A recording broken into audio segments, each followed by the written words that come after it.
Good morning and welcome everyone to our annual Christmas Eve service at the First Parish Church of Stowe and Acton. As we begin, we would like to acknowledge that this service is being held by a community that gathers on the traditional lands of the Nipmuc and other native peoples.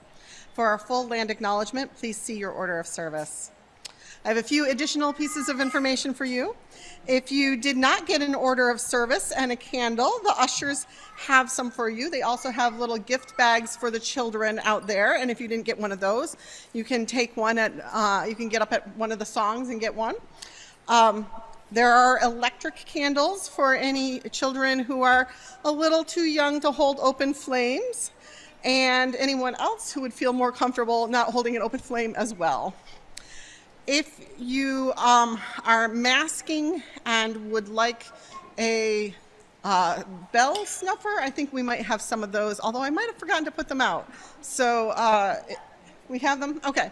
So you can also have one of those little metal bells to snuff your flame if you'd like. If you donated a poinsettia, you can take one after the service. It's fine. We'll just redistribute the ones that are left to be relatively equally balanced. It'll be fine. And restrooms are available down the hall. And I think we have coffee hour afterwards since it's a morning Sunday in Fellowship Hall. So join us down there for at least conversation. And lastly, if you need any assistance with anything, including listening devices, please ask an usher. And a big thank you to all our helpers and our participants this morning. And now let us begin with our call to worship. These are words by Dick Gilbert. Another holy night enters our lives, and once again we stand rank by rank with friends and strangers seeking yet another miracle. We'll sing the same carols we have sung for years. The words of Luke are the same year after year. The same candle glow suffuses our house of worship. Yet we look for the miracle promised that first holy night. It is surely slow in coming. Perhaps it will not come at all this year, or next, or the year after that. Perhaps it will not come at all. It all depends on what you mean by miracle. Is it not miracle that human love creates new life, which creates new life generation unto generation? Is it not miracle that the fiction of that Lucian story lives as if it happened yesterday and was recorded on living tablets of the heart? Is it not miracle that friends remain and families still come together, that the words and melodies of these songs and voices can send them out in music that fills the air? Is it not miracle that the smiles and laughter grace this darkest time of the year? Is it not miracle enough that we are, after all? We are gazers at stars, bearers of myth, tellers of tale, lovers of legend, observers at birth and death, singers of songs, worshipers of words, vehicles of love and life. We are more than observers. We are bearers of this moment's miracle, the miracle of being here together at this time and in this place, alive and well and celebrating life. Another star, another night or morning. Merry Christmas. Since Christmas Eve is a Sunday today, it is the fourth Sunday of Advent. And so we light our Advent candles for ushering in of an ultimate love, a love that guides us, a love that supports us, and a love that connects us to the other values of peace, hope, and joy.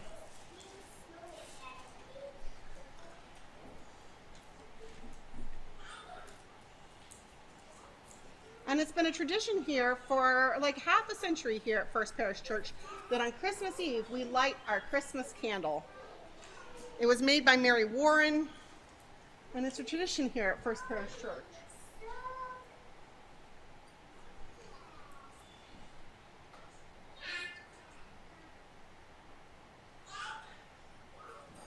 And it's also not cooperating after half a century.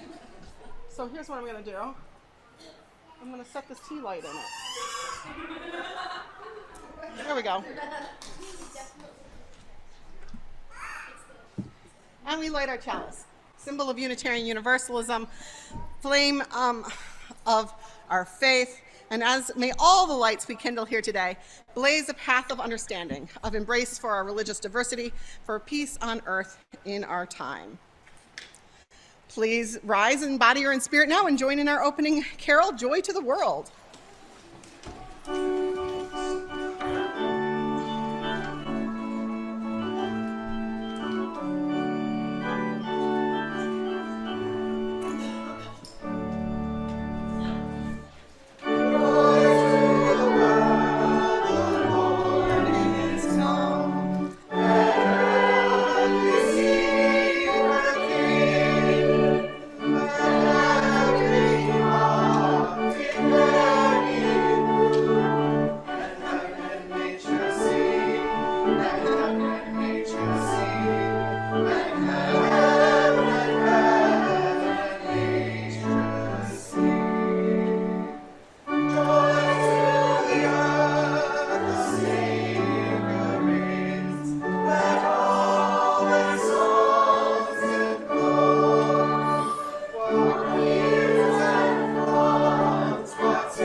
Our introduction to the Christmas story is by, scroll down.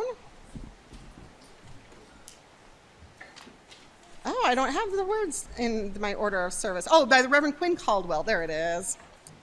And Rayla and I are going to read it. Rayla, you'll begin.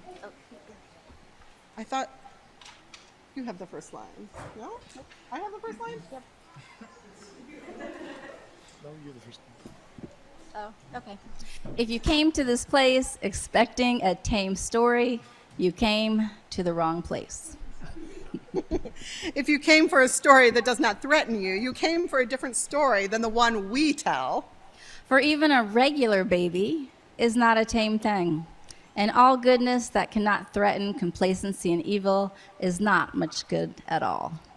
But if you came because you think that unwed teenage mothers are some of the strongest people in the world, If you came because you think that the kind of people who work third shift, doing stuff you'd rather not do, might attract an angel's attention before you, if you came because you think there are wise men and women to be found among undocumented travelers from far lands, and that they might be able to show you what is good, if you came to hear a story of tyrants trembling while heaven comes to peasants, if you came for a story of reversals that might end up reversing you, if you came for a tale of adventure and bravery, where strong and gentle people win, and powerful and violent go down to dust, where the rich lose their money, but find their lives, and the poor are raised up like kings. if you came to be reminded that love is too awesome to leave you unchanged, If you came to follow the light,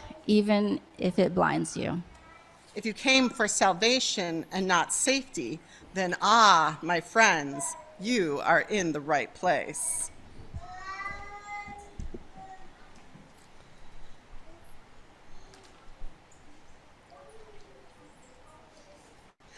So kids, you know how when we light the chalice in Unitarian Universalist Church here, sometimes we say that the chalice means one thing, and sometimes we say it means another thing. Sometimes we talk about it meaning the warmth of community, or the fire of commitment, or the flame of knowledge.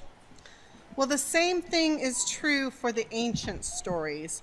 Over the years, they've been given many different meanings, and we can focus on a lot of different things in them. We can talk about the Christmas story in lots of different ways. How it focuses on ordinary people like shepherds, people who worked with the livestock and with animals, and an ordinary young man and woman like Mary and Joseph. We can talk about empire and the power of kings, and how the goal of Herod was to abuse his power and stay powerful, and how Jesus was a threat. We can talk about angels and stars, and how there is mystery and wonder, and nobody knows if those things happened, but how magical it is to think that they could. And one message I think about every year is how Jesus was a symbol of peace, how to bring a message about the future of peace and possibility to the world, a peace we're still hoping will take over the world. But one message I really like to share about the Christmas story, which is particularly important to me when I'm talking to children, is how the Christmas story tells us that every person who was ever born is a child of God, if you believe in God, and how every birth is special, and how we should celebrate how each of us is a miraculous wonder, and each of us could be the bringer of peace who changes the world. Every year since I was little, I've heard or shared the words of Sophia Lyon-Faz in the reading or the song we sang that says, "Each night a child is born is a holy night, a time for singing, a time for wondering, a time for worshiping." Sometimes we focus on how special Jesus was, how there were angels and a star, but we don't really know if those things happened. What we do know is that a very human person was born named Jesus, and he taught us some important things, and later people added to the story and tried to explain why he was so special, and they told about stars and angels. But the truth, we don't know. The truth is just that he was born once upon a time, a long time ago. A baby was born. Just like somewhere, a baby will be born tonight. And in the same way, basically, more or less, the truth is, yes, Jesus was special. And yes, you are special. Everyone is special. And we don't say this as much, but it was also true that Jesus was ordinary, just like all of us are ordinary in the same way, born in the same ways, and still struggling to figure out how to bring peace on earth. And there are still kings and rulers fighting to keep their power, and they're probably here in this country now. But we're just not seeing everything in the same way. But all the parts of the story are still true. Because each night a child is born is a holy night, a time for singing, a time for wondering, a time for worshiping. And so before we go out into our day and to enjoy the celebrations of Christmas to come, I want to take just a moment of silence or a moment of noise for each of you to hold this truth in your heart. You are special. You are miraculous. And you are a bringer of peace on earth and to all goodwill. Silence. Noise. Blessed be and amen.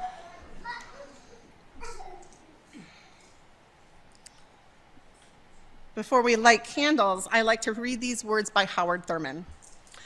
I will light candles this Christmas. Candles of joy, despite all sadness.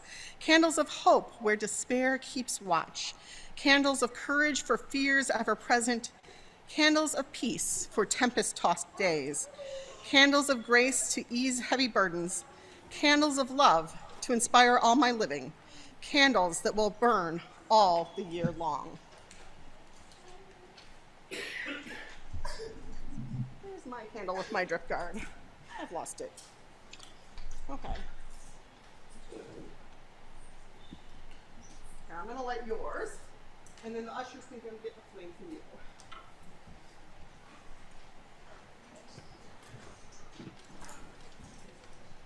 It's under this blue felt somewhere.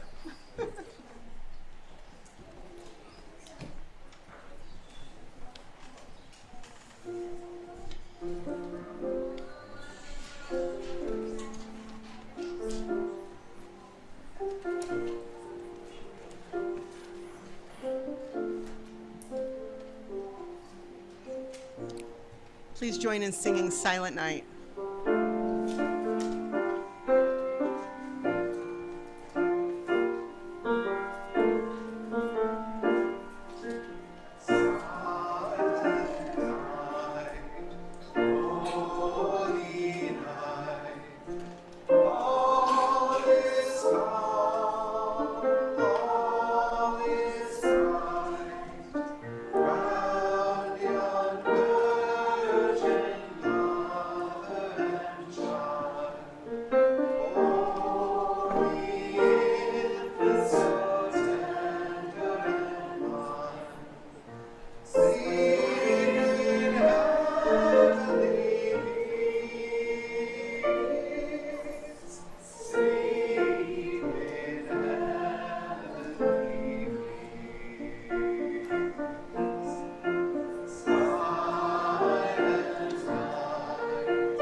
when the song of the angels is stilled, when the star in the sky is gone, when the kings and princes are home, when the shepherds are back with their flock, the work of Christmas begins, to find the lost, to heal the broken, to feed the hungry, to release the prisoner, to rebuild the nations, to bring peace among the brothers, to make music in the heart.